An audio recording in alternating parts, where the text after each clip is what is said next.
Welcome to the Facing Our Demons podcast. We aim to educate And entertain. while talking all things demonology and demonolatry. Come for the demons, stay for the dad jokes. This podcast is not intended for children or the easily offended. Although no offense is ever intended. So pull up a chair and join us as we spend a few minutes Facing Our Demons. Welcome back to the Facing Our Demons podcast. This is episode 6. We're so glad you could be here to join us. We're having so much fun. As a matter of fact, we're having entirely too much fun. So if I'm slurring, deal with it. But, I mean, much love all around. But anyway. Oh, what was it? It was, okay, ready? Fuck it! Why not some news? I thought one of us was going to fuck it up. As you may have heard, if you've been paying attention, we have been trying to rename the news segment only because demonolatry doesn't come up in the news all that much.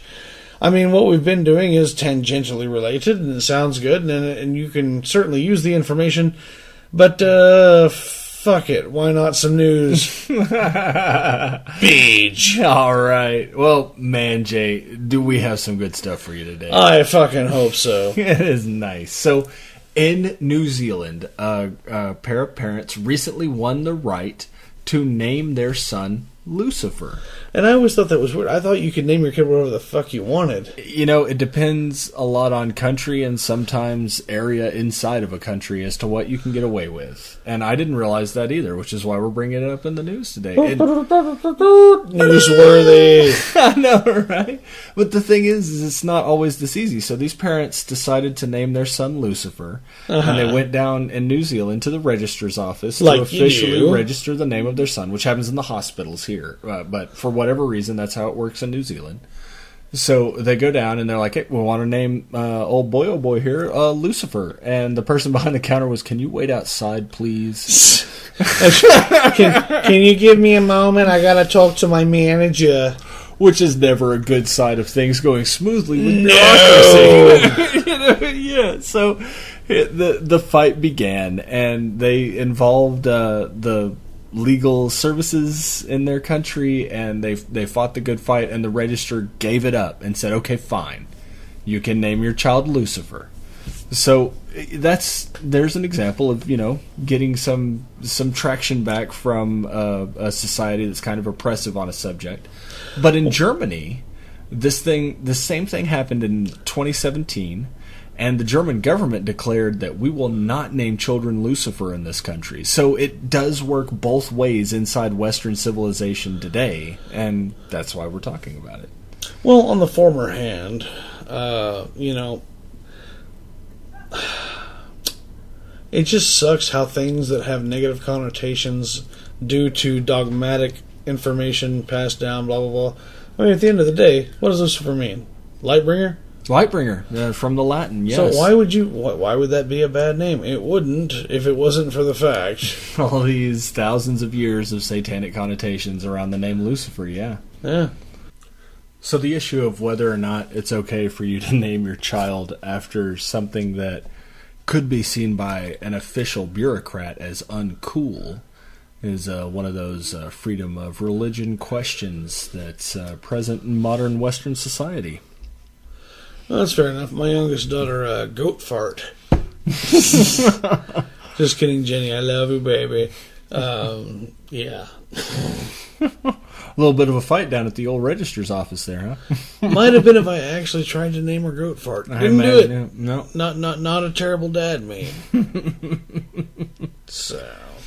Not that Lucifer's a terrible name. It's a glorious name. Like, I'd be absolutely ecstatic to sit next to a Lucifer in a grade school class. Like, that had been really cool for me, but it didn't happen.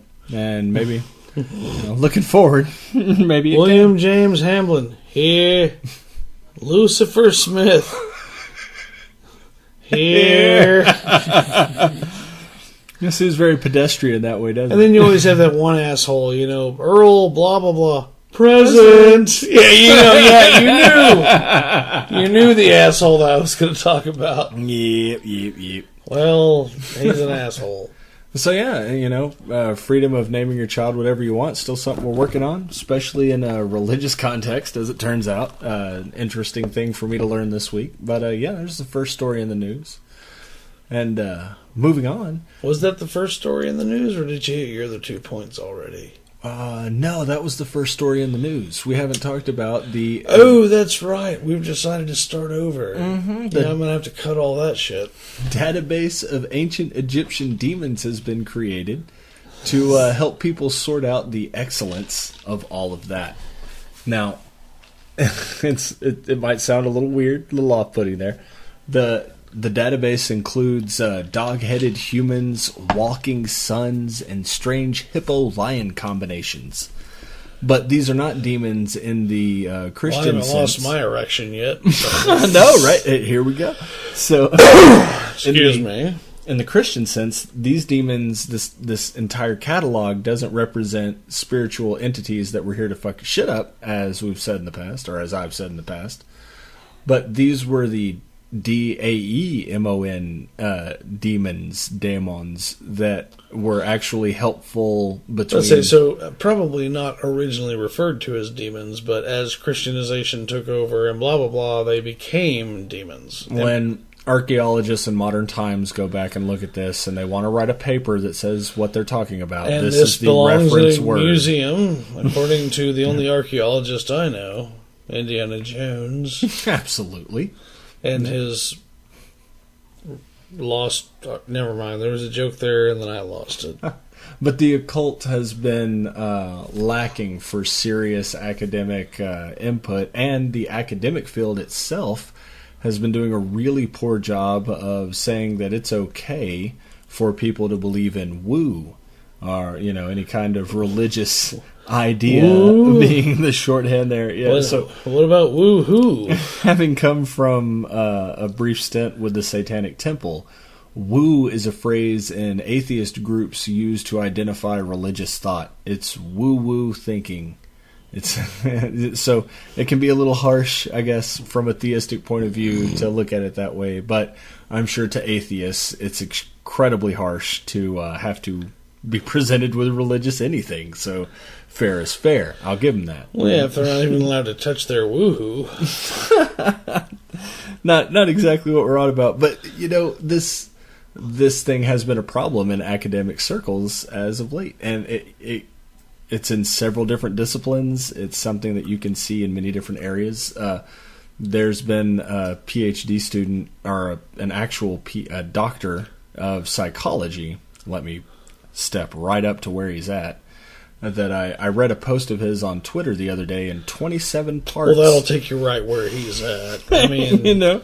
But this 27-part post discussed the history of the false concept of the mentally ill witch in abnormal psychiatry, because abnormal psychiatry, as far back as they went in the 1800s when they were researching the start of all this, they had access to tomes like the Malleus Maleficarum, the Hammer of Witches in Latin, and those tomes told them, look, when people act crazy, it's the devil.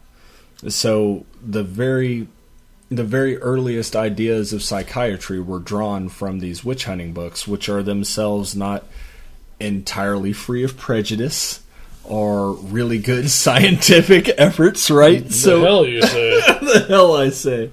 But that's the core of this, and it's something that's still in modern psychology today, is this foundational concept that's what the good doctor posted about was we should talk about these things. It's not some of the human condition is believing in woo, as we could say, and woohoo. So anyway, this database of Egyptian demons has all the good stuff.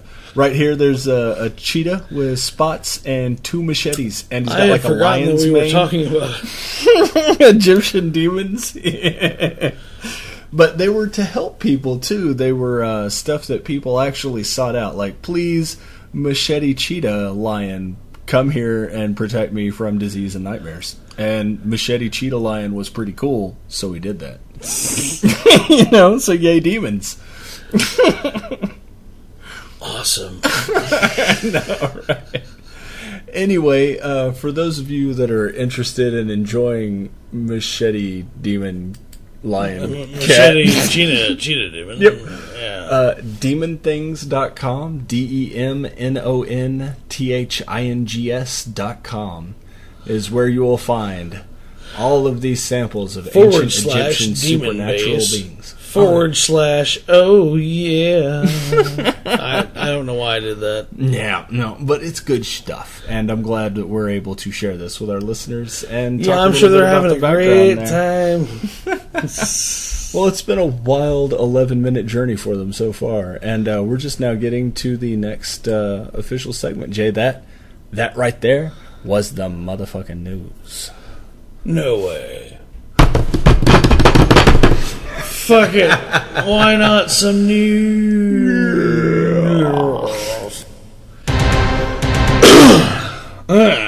Oh. Alright, so as soon as Beej hands me the bottle of old mead. Klapjoster Danish. Klapjoster Danish? Klapjoster Mjod. Klapojoster. Where's it all? Yep, but it's got a line through it. I don't know what that signifies.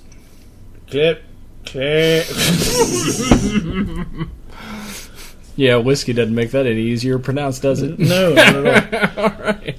So now that Beej has handed me the old mead, we're gonna move into another semi-new segment. I don't think we really used before, not officially anyway. This is Beej's personal opinions. Now, here we go. Personal theories. My ideas about how things are going. So, I'm involved in a bunch of weird research. No. On, I do what I can. So, I'm really interested in extracting a demonic narrative from the Tanakh, or the Old Testament, as it's better known in Protestant Christian circles. So, as I've been really interested in this, I've had to read around all the edges of what produced the Old Testament. And I've learned a bunch of weird things. I thought I'd share a couple of these things prior to publishing my various collected efforts on this topic. So let's talk today very specifically about the Great Flood. Sounds like we're gonna get wet. We're definitely going to get a little soaked. So, the Great Flood in the Old Testament is easily identifiable as an adaptation of an older Mesopotamian myth, the Atrahasis. I was just going to say, how could you miss it with all those Jews walking through the middle of it? So, the Atrahasis is a tale, a mythological one that arose in Mesopotamia concerning a great flood. And the idea is that around 3100 BC, and I'm absolutely certain I got that date wrong, but somewhere in this general extremely ancient time frame, there was an incredible, ridiculous flood of the Tigris and Euphrates rivers, which is, the Mesopotamian area. They all had to build off that. So this flood that totally rewrote society. So you get together enough nomads, they start engaging in agriculture, and then they build a city, and then that city markedly changes reality around itself to be this huge, fertile, farming, awesome city. When a water comes and destroys all of that, you write a story about it. Now, that story was likely passed down in very corrupted form, as that was really early in written human history, but the Atrahasis was adapted by the early writers and redactors of the Old Testament to such a fashion as that a guy named Moses was involved. Moses? No way. By the way, did you see the thing on the History Channel where they had recovered that diary of somebody from a civilization that had been lost to waves like that? No, I hadn't. It basically goes, oh, fuck! And rightfully so. I just ambushed the Beej. The rest of y'all thought I was serious too, didn't you? We got people scrambling right now, just Acting, looking at Jay's story like, oh no, I don't see it. Acting! That's right. So, yeah, the Atrahasis was the first version of the flood narrative. And that version was later rehashed in the Epic of Gilgamesh, which we're somewhat more familiar with as a society as the earliest written epic. Gosh, that was too many words to slam together. The earliest ripping gnarliness. Yeah. We'll get some Bill and Did Ted you see on him that. shred that tube? Awesome. In this tale, there was a great big flood, and one of the Mesopotamian gods came to this man and said, "Hey, man, you have got to build a coracle," which is a type of boat you and I have never talked about before in our entire lives. But I am only is a coracle. right. So a coracle is a large basket that people go in. And that was one of the earliest water-traversing vessels that humanity came up with. Well, no, that's fair. I could see that. Yeah, so you wind up weaving together this giant as basket. you're learning to traverse water, just staying afloat is the first step. So you can learn later about bows and keels and currents and things. Just making it across that just river make alive. it across. Yep. Put me in a basket and float me away. Yeah, this is not a song. I'm just being dumb. The thing is, the basket that was requested by the gods for this dude to build, larger in scale than baskets we can imagine by a large order of magnitude, just absolutely ridiculously huge. There's a person that works in, I'm going to forget the name of the museum specifically, but he's in Britain. His name is Irving Finkel. He's a doctor. You just remember the name. Yep, Dr. Irving Finkel. You is an threatened expert. That you weren't going to. I don't know the actual, which organization he works for directly, is why I'm okay, so sweating. at the British Museum. Dr. Irving Finkel, an Assyriologist of no small renown. Assyriologist. Assyria. Oh, Assyriologist. Assyriologist. Okay. I'm not getting the ass in there hard enough. Well, nobody ever does. Nobody ever does. But I hear Serologist, and I just think somebody to pull blood to give to people who think they're vampires. So, as the quick story goes here, he had a man, when he was young, bring in a cuneiform tablet, and he got to look over it and a couple of other knickknacks and give the guy some basic appraisal of what was going on, because, that's a service that the British government can give through their museum experts. Well, he got to look at this clay tablet for just the briefest few minutes and was absolutely fascinated because it contained a narrative description of the Great Flood like he had read in the Bible, but in a Mesopotamian earlier context. So he realized that this guy off the street had randomly handed him the earliest version of the flood narrative that anyone had ever seen, and the guy just walked out with it. He was just like, okay, well, thank you for telling me what this is, and he gathered it all in a sack and just left. All right, well, forgive me. So far, this segment has sounded more like people in demonolatry than a personal opinions piece. It's true. I'm using the fine Dr. Finkel's work to illustrate the point of my difference of opinion on the flood narrative in the Old Testament. So that's the demonolatry connection with my project of rewriting the Old Testament with a demonic narrative. That's a huge thing. We can talk about that in a dozen other places. But for just the flood narrative today, Dr. Irving Finkel is important for this part of the story. And he finally, many years later, got a chance to look at this cuneiform tablet at length and fully decipher it and really go over the piece. And they discovered that the coracle that was originally asked for in the Atrahasis would have been something of absolutely astonishing proportions, of 11,000 kilometers worth of rope that would have been required to tie up a basket the size of which was asked for the original flood narrative person to survive. Well, a journey of 10,000 steps. Yep.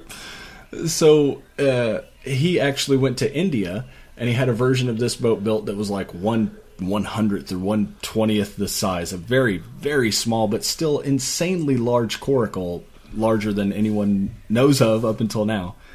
And he used bitumen from India, which wasn't as good as bitumen from Iraq, which is something I still don't fully understand in its entirety, but that's what's used to seal up the inside of the basket, and it worked. Like, it's a total thing. You can just build this gigantic basket and put all kinds of stuff in it, and that was the original flood narrative. So when the Hebrew scribes that came up, or the redactors that wrote the Old Testament, saw this, they wanted to include it in the primeval history because Moses was connected to it from their point of view. In my mind, this happened before the separating of the Hebrew identity from the Canaanite identity. So this was just a social leftover from that process. But the flood narratives itself, it wasn't the entire world that flooded. Didn't flood for as long, and the boat didn't land where they said it landed in the Old Testament. But well, if it had been truly meant to wipe out all life on the earth and start over, according to Eddie Izzard, who I have quoted before, the world would be ruled by evil ducks. Yes, absolutely. There's a big fuck off flood coming. So? But when we click off all of the rose-colored religion glasses and we go to the archaeologists in the Tigris and Euphrates River area, there is evidence of a flood at around this time that would have been absolutely catastrophic to civilization as we know it, and would almost certainly have been included in the writings of anyone that survived. So, unless the ducks told us not to. Unless the ducks told us not to. So it's possible that we're living in a quackyarchy. It's not the reptiles that are ruling the Queen of England. It is the evil ducks who are not wiped out in the flood. Oh, the mallards. Never mind the ducks on the surface. What about all the sharks and the fish? Yeah. You know, the thing is, we haven't explored the Mariana Trench, and we don't really want to, because down there we know there is a computer substation. There's just a holodeck panel, if you will, that is just programming us to be dumb, stupid people. Well, I like the underlying conspiracy of it all, Jay. I'm a huge fan. You know who's running it? Who? A six-gilled shark named Gil. Oh, man. The six-gilled shark is its own sub-thing. Absolutely. Well, it's funny that I called him Gil. It is.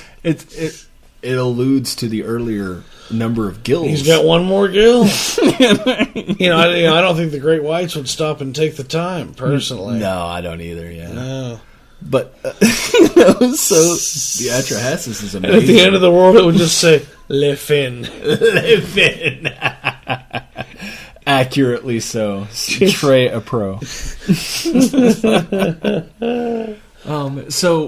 Something to think about is that there is some nugget, some tiny grain of truth behind at least some of what you're going to find in the Old Testament. Now, a lot of it has been slanted for the use of various administrations. Well, of course there's going to be some things that are verifiable. I mean, it is a product of its time, if nothing else. And it's rehashing an earlier story that's well attested to. Right, so you're going to find ruins that match this verse and whatever. That's there, yeah. So. But you're not going to find a wooden ark on Mount Ararat in Turkey because this is a retelling of an earlier story. No. I know, right? It's crazy. But, so we talked... Next thing you're going to tell me that the story of Jesus and everything is stolen from some Zoroastrian bullshit. I'm glad you've already read up on that. What? Anyway. Be still my heart. No, I think the next fun thing to talk about in this format will be the exodus of the Hebrew people into Egypt, which... Well, I'm already out. Yeah. Next time we get into that, we'll have some more goods to go. But there's a little nugget of how we unearth some kind of accurate narrative, or at least demonic narrative, from the Old Testament, as we figure out where things got slanted and we unslant them. So all that comes under personal opinions. Yeah, that's a personal theory of mine and a tome that I'd like to get published in the next, 2 to 5 years, whenever my mind and body collect to get it done. But definitely a big part of my personal demonolatrous practice. I call it Abrahamic demonolatry, but it's just literally my thing at the moment. And if I can enunciate my thing in such a way that other people find it useful, or some helpful method of healing from an Abrahamic upbringing that didn't go so well, that's the whole point. It's always fun if when you do happen to whip your thing out, somebody is at least expecting it, if not in approval. Yeah, I mean, yeah.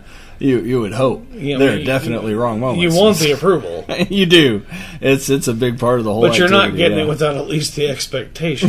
It's true. Yeah, you should really gauge that and give it a little time.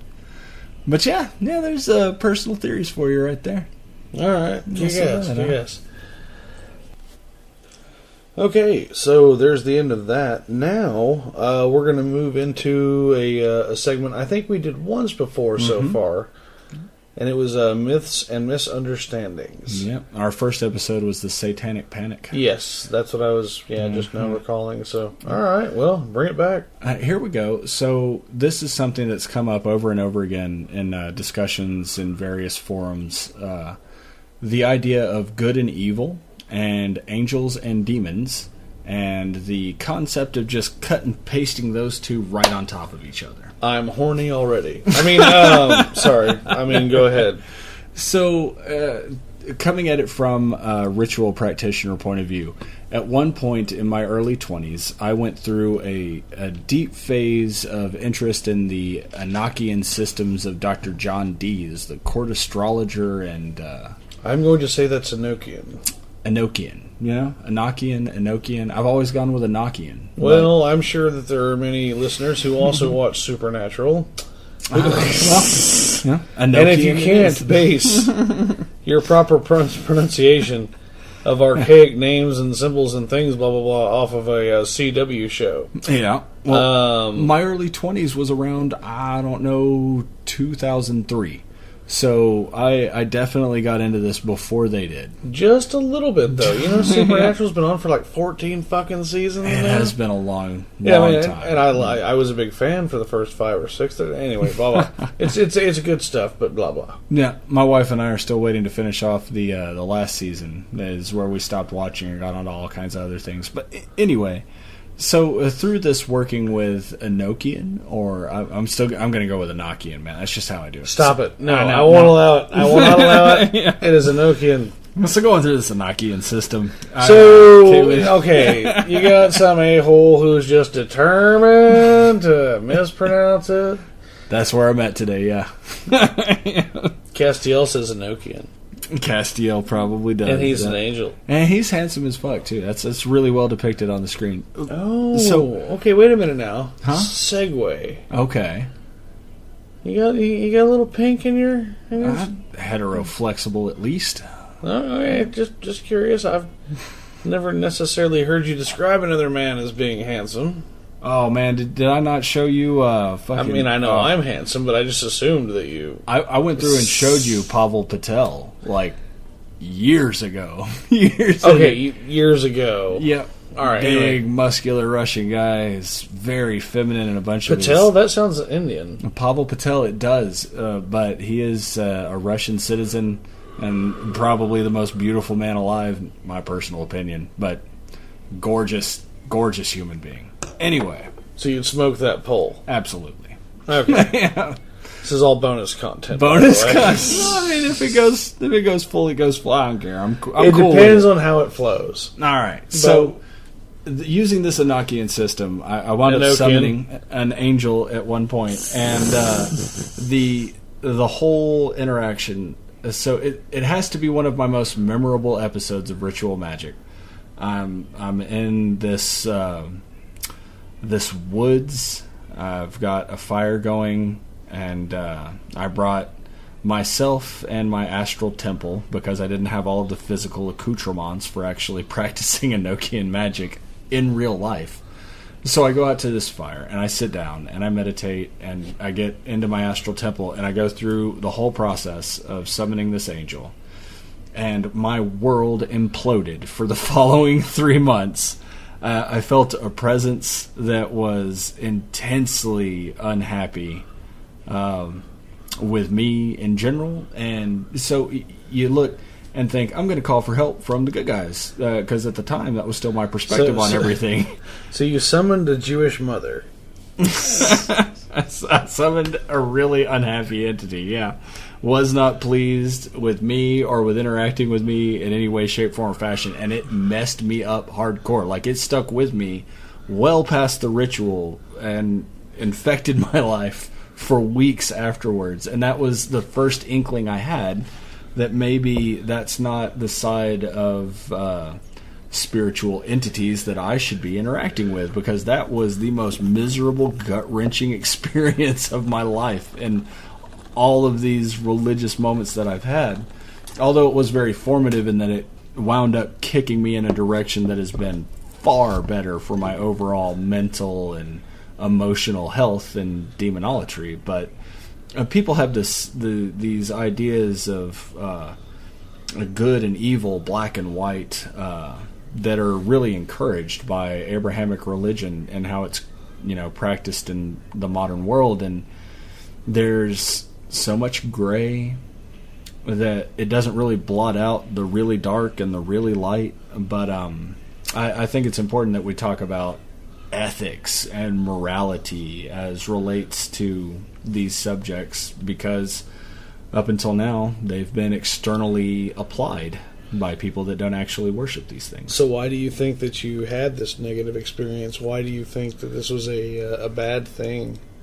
I mean, obviously the results will speak, but I mean, what do you think was behind what was the motivation of this entity that you contacted that would cause it to be malevolent in any way? I don't have any hard answers on that. Several theories. I might not have done absolutely perfectly in enacting the ritual in the astral space that I was doing it in, and perhaps that angered the spirit. I might just not be inclined towards much of a natural alignment with that side of reality, which is more ordered and structured and right-handed path. Worried about where you're going to go after you die. None of these things are how I really live my life, and this episode was probably pushing me towards that later realization. But for myths and misunderstandings, angels can be absolutely freaking terrifying, and that comes from the old books as well. Descriptions. The takeaway from this segment of myths versus misunderstandings: angels are assholes. Well, let's think about it for a second. Every time one pops up in the book, almost the first thing out of their mouth to whoever they're in front of is, "Do not be afraid." Now, if you look at the old examples of what they looked like in the Old Testament, some of them have 1,000 eyes and 50 wings and tip made out of circles, like mind-breaking shit. And it was... Yeah, a cherub is not a fat baby with wings. There's lots of bad stuff going on there. Yeah, the physical descriptions of these things are not comforting. Their presence usually doesn't indicate that great things are about to go down for you. And, a lot of people look at angels as this really fluffy, helpful guardian spirit from the old 50s movies kind of thing. And that wasn't my experience. Well, it feels better that way. It does, yeah. Yeah, but, coming to realize that side of reality and me didn't mesh so well led me into a side that really meshes for me. And, whether or not you happen to be, as a listener, a right-handed path or a left-handed path person, I'm glad to have the opportunity to discuss these things openly and, really get the conversation moving. So you were touched by an angel and pushed towards the demons. I was fucked up by an angel and pushed towards the demons, if you will. Yeah. Yeah, no, that's, myths and misunderstandings. Yay! All right, so there goes myths and misunderstandings. That's fun. I'm sure we will get to revisit that in the future. Absolutely. But I think at that point in this overly long-running episode, we're going to have to bust it out. We're going to have to do it. We got to get it going. I like it. You like it? I do. Is everybody else ready? I think so. Demon of the Week! Hit it, Beej! Alright! Alright, Jay. So, this week we're going to be talking about Belial. Belial is probably best known as one of the 72 demons of the Goetia. So, unlike some of the earlier demons we've been talking about that are less well attested from various different directions. Well, those were your personal patrons and matrons, though, were they not? We're actually just now stepping outside of that, right? That's right. We're getting into more mainstream, I guess you could say, demonolatry. The Goetia and the 72 demons of the Ars Goetia, which is one of the 5 books of the Lesser Keys of Solomon. Is probably the most well-known single list of demons that's been used and reused by occultists today. So, here we sit. Now, the numbering order that these demons were put under early in the day makes absolutely no sense, and there's still a lot of academic debate about why the numbers are what they are. For instance... wait a minute, you said 72. Yes, and in some instances 73, depending on which list you're talking about. Isn't there a 72 virgins thing? Yep. That's is it 72 or is it? Am I off by a little bit? 70. No, that's the number right there, and we could probably go into the numerology of all this with how it, Not necessarily at the moment, but I find that interesting that the two numbers do cross so specifically. Here's another one. Given the fact that there are an infinite amount of numbers. True. There's a 72-letter name of God in Jewish occultism and just occultism in general. That is... Was that the numbering in the movie Pi? I thought it was 100 and something. It might have been.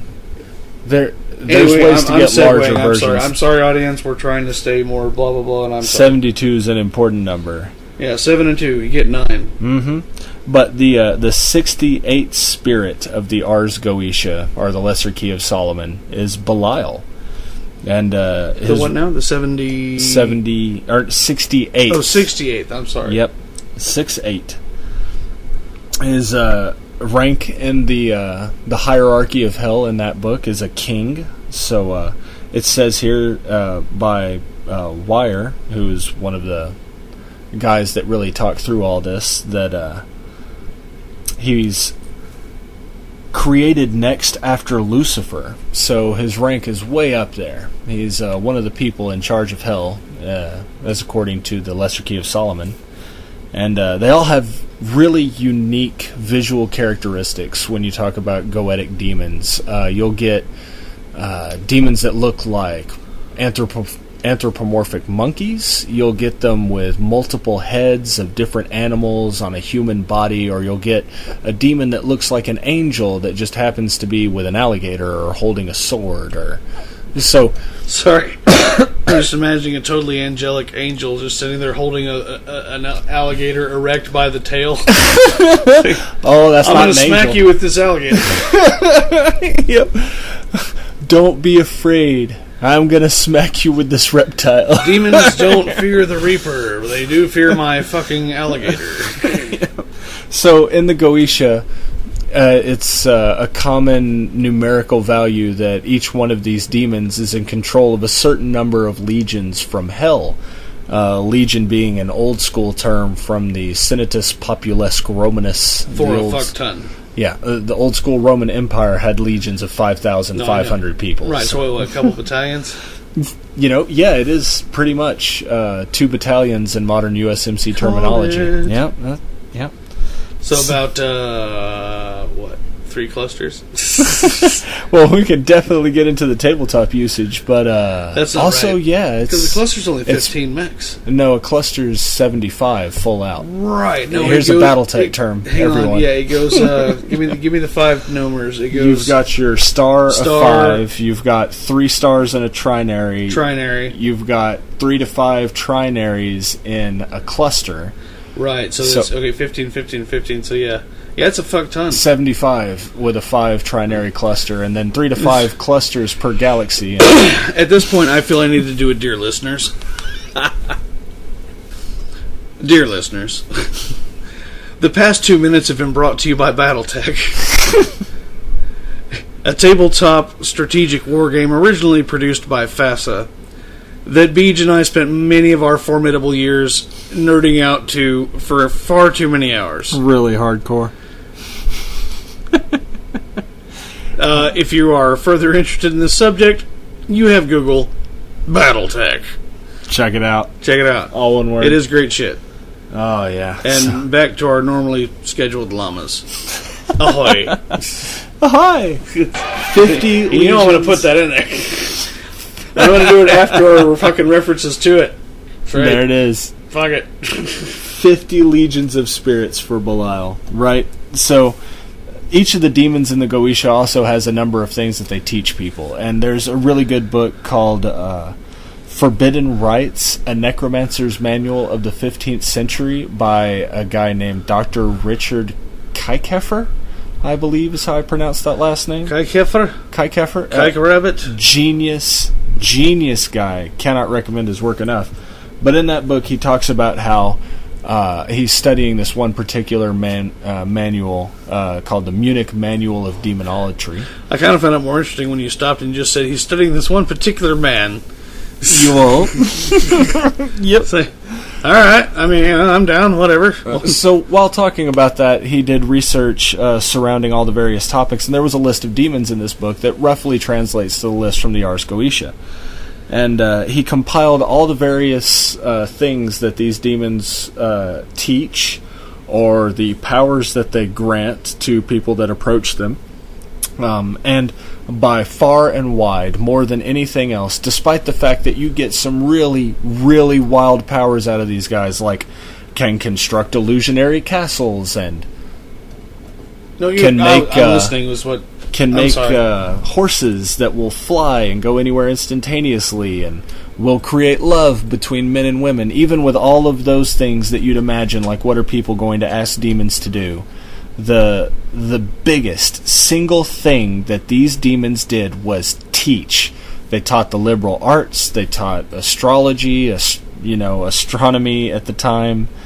All of that was the earliest days of what led into the Renaissance in medieval times. So these topics that people would approach demons for were almost always related to, can you help me know more than I know now? Not, can you set my enemies on fire or bury their cities under ash? All the fun out of it. I know, right? It does bring a more real world kind of supernatural long distance arson. I mean, that's pretty dope. I'm down with that.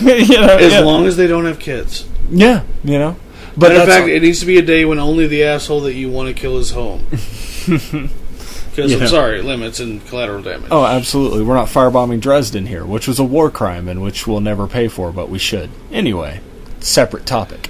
We don't pay for war crimes in America. We blow up the motherfuckers that want to make us pay for war crimes. It's funny how that works, yeah. It's not funny, but... No, it's not funny. It's well said. It is how it fucking works, though. It really is. What? I'm sorry, did you say something? Hey, let me introduce you to my friend Japan. Yeah, they took a rough one. They took a rough, too. Everybody remembers Hiroshima. Do you remember the other city? Nagasaki. Boom. 5 points Beej. Ah, thanks. I know you're a smart dude, but once in a while... I actually had a huge raging hard-on for learning about weapons of mass destruction for a number of years, and I can go way deeper into that topic than you're going to want to sit there and listen to. Yeah, I don't want you to do that. Yeah. I mean, I salute you for being a Navy man. Long, hard, and full of semen like a submarine.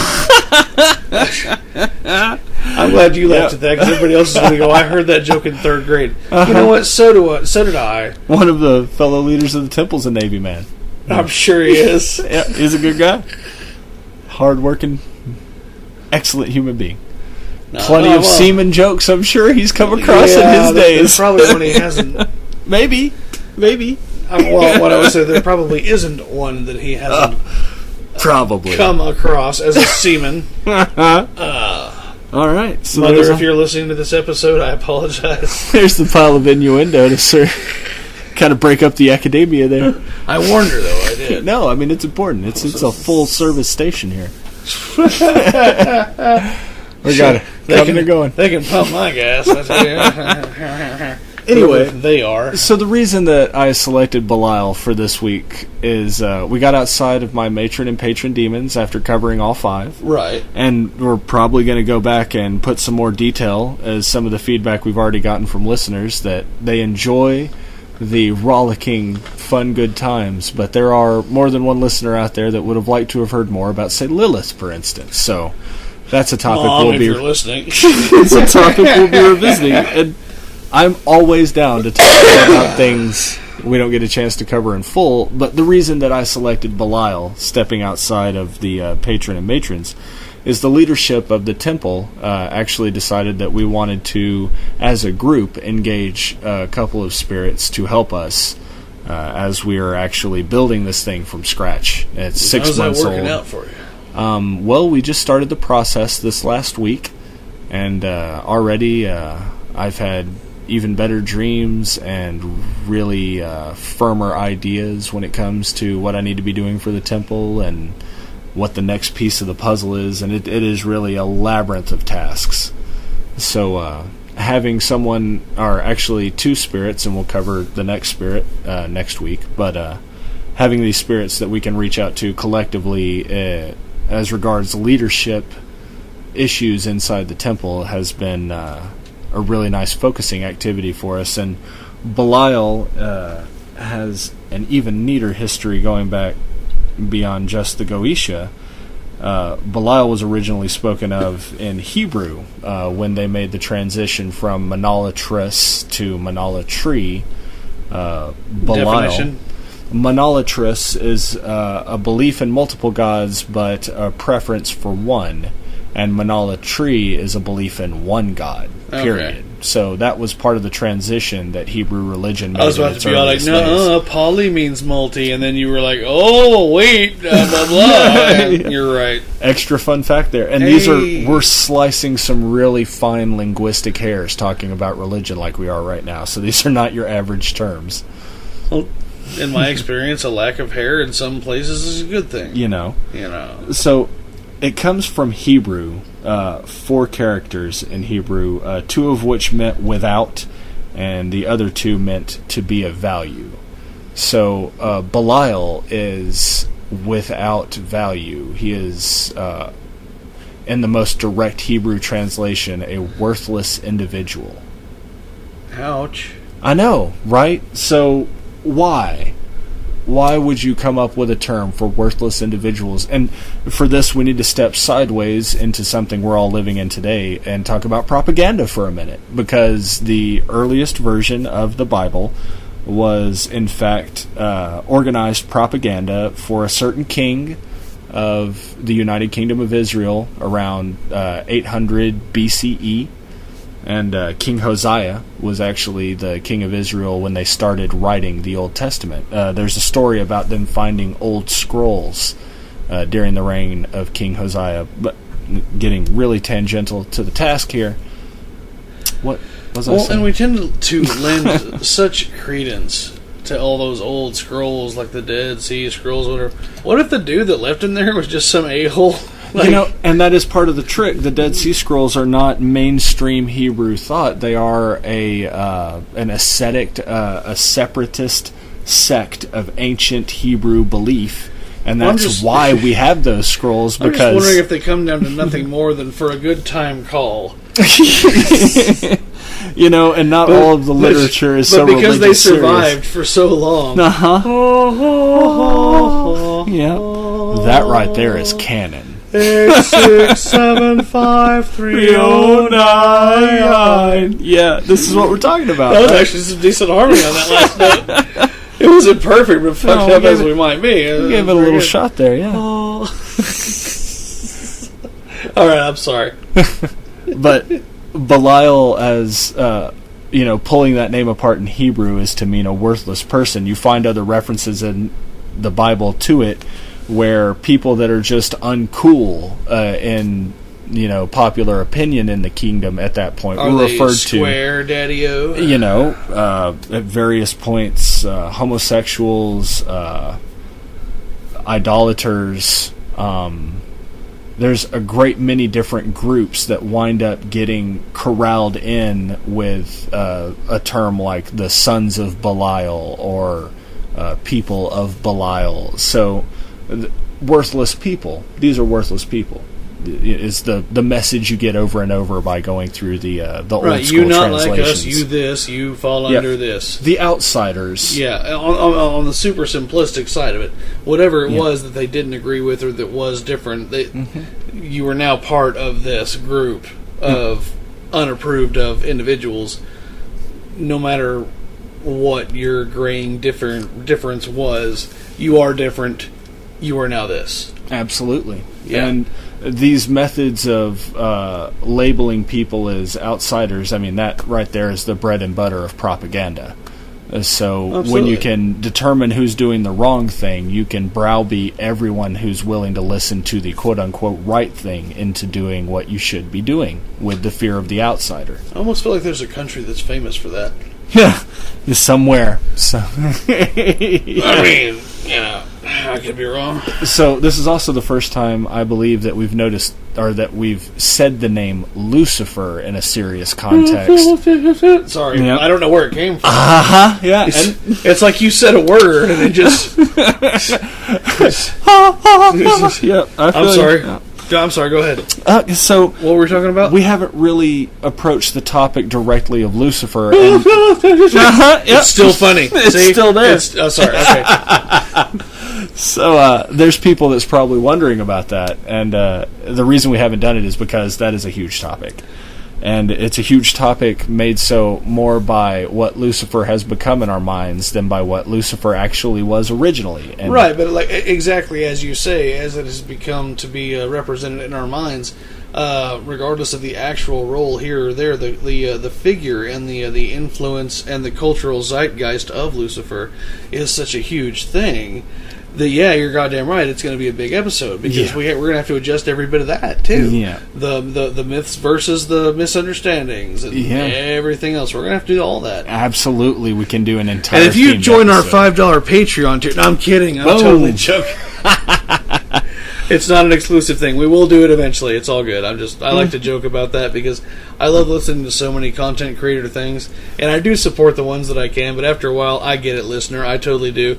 All you get tired of hearing of is, hey, why don't you scoop on over to my Patreon, and I've got all these tiers, and you can, give us a like and subscribe, and I want you to do that. Of course I do. We want to have some value there to justify it before you do. Right. At some point we may have a Patreon, but there will be something for those patrons to get out of their money. Oh, yeah.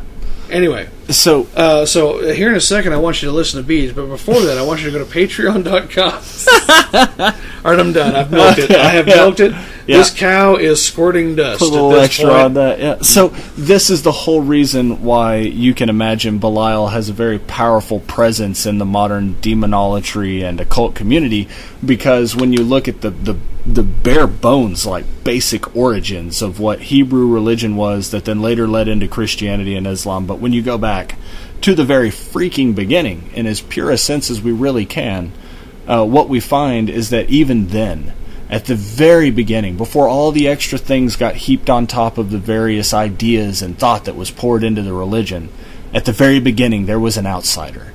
And it wasn't Lucifer, although the Goetia later comes back and puts them side by side. That you can see the power of Belial and Lucifer as being very close to each other because they are both so fundamentally tied to the concept of infernal leadership, as an outsider and the king, the guy in charge of the outsiders. Itself a patriarchal inversion of El and Yahweh, but nevertheless there from the beginning. And Belial. Yahweh. It will never not happen. We will have to get a little a cappella group to actually record Yahweh. We will audition singers for months. Travel around the globe. Star search. Just to reach the perfect barbershop harmony. And when we have found said group. That's right. Said group. We're all about We will quality. stand in front of a microphone. And we will let out the most harmonic Yahweh. And then we will fire those other fuckers and send them back to their candy-striped fucking barbershops. But there for a second, glory will be theirs. For a moment. But Eternal. once we split them up, they're no longer a barbershop quartet. And if you ain't got 4, much less 2 or 3 other dudes, you know. Well, shoot, I wish What are you, the barbershop tenor?